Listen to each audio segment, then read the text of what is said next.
Você trouxe no início da conversa o debate entre calvinismo e arminianismo, que mais uma vez se intensificou aí na internet por causa de alguns acontecimentos.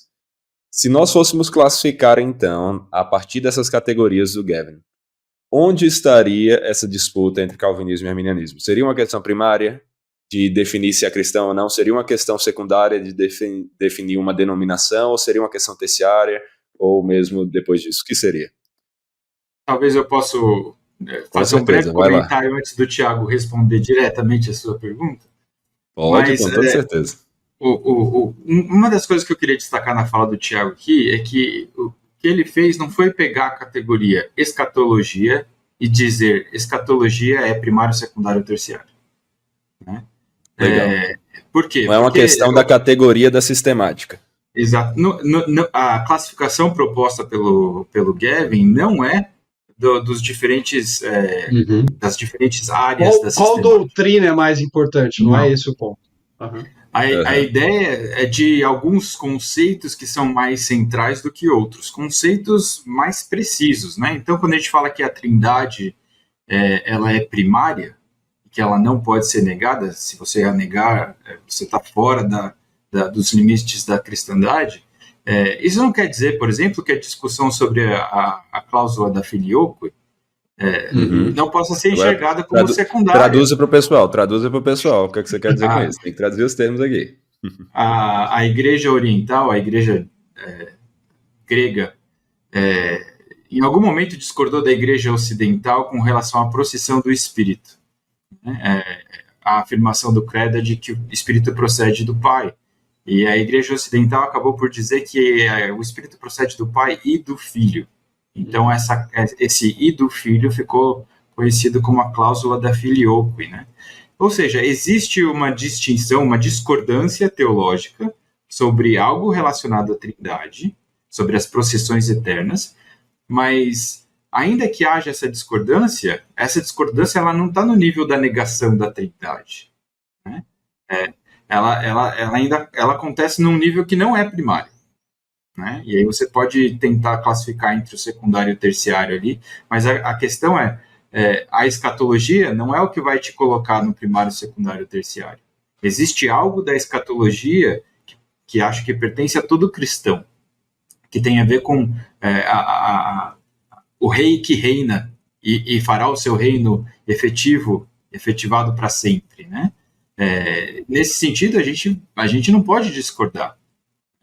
Agora, os momentos, a mesma coisa sobre o batismo. Existe algo do batismo que todos os cristãos devem abraçar.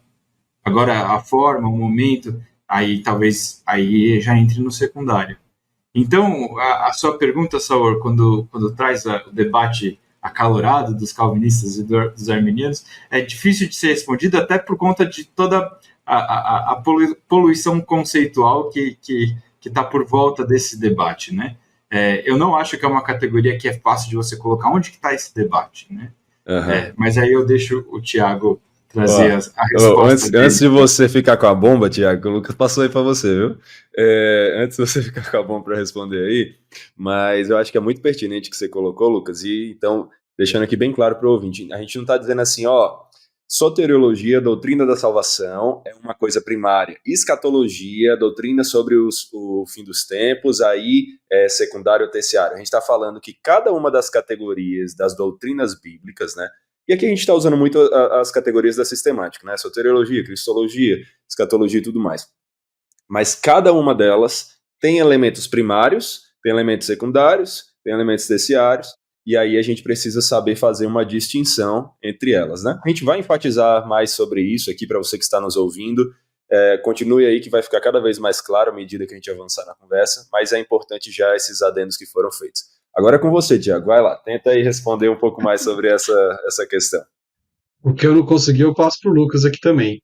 Mas eu diria que o que é essencial na questão da soteriologia, né, ou no ponto da soteriologia, é a afirmação da salvação, que é por causa da graça de Deus, com base na obra de Cristo, por meio da fé. Então, eu diria que isso é essencial.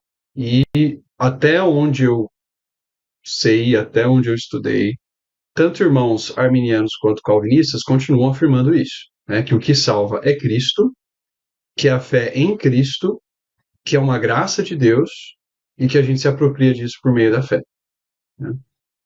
Então, eu não entendo que isso entra numa categoria primária definindo quem é crente, quem não é, ou quem é cristão ou quem não é.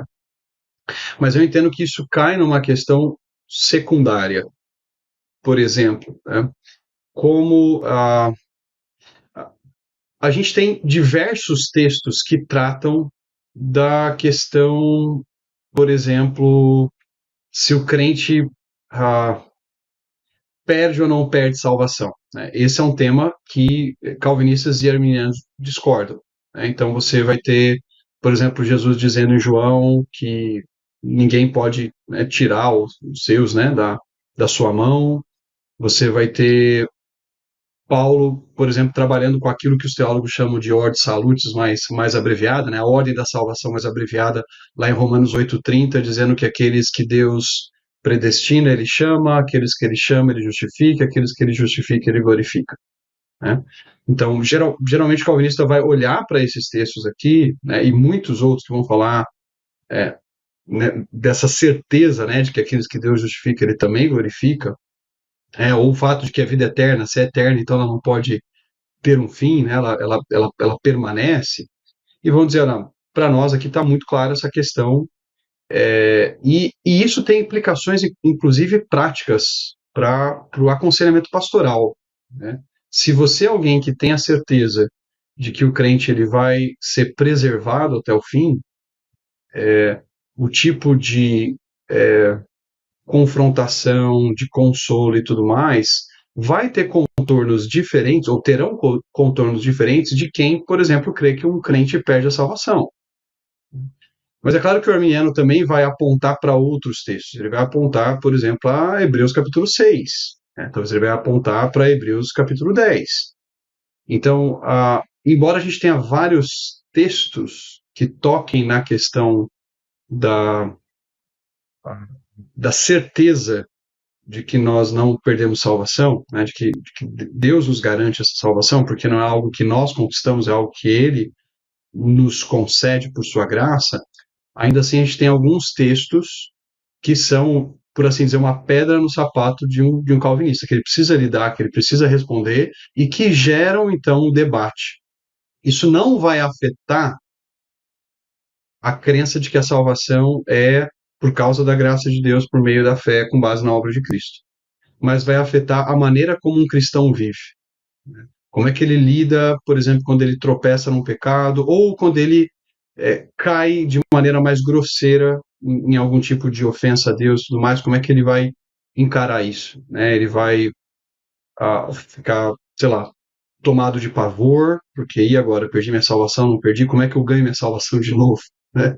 Ou ele vai entender que ele desonrou a Deus, vai confessar o seu pecado e tudo mais, mas vai se apropriar do perdão de Deus, entendendo que isso não vai trazer consequências no nível eterno, né? Pode afetar a comunhão dele agora, mas não vai afetar a comunhão eterna dele com Deus. Então, eu diria que está numa categoria secundária para a gente ter vários textos, mas ainda haver debates e ter textos que são difíceis de se interpretar, de explicar, e a tradição cristã vem há um bom tempo dialogando sobre isso. Aliás, esse é um ponto importante. Eu vou até jogar para o Lucas aqui de volta, mas como um ponto que o Gavin destaca é o quanto aquela questão está ela é debatida e consolidada dentro da tradição cristã. Acho que essa é uma questão importante para a gente pensar. Por exemplo, Trindade, ou a dupla natureza de Cristo, está extremamente consolidado, certo? Se a gente pensar nos quatro concílios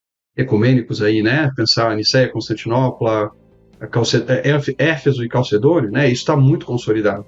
A questão específica sobre perda de salvação ou não perda de salvação, ela foi debate especialmente, talvez para a gente pensando aqui como protestantes, durante o período da Reforma e pós-Reforma, né?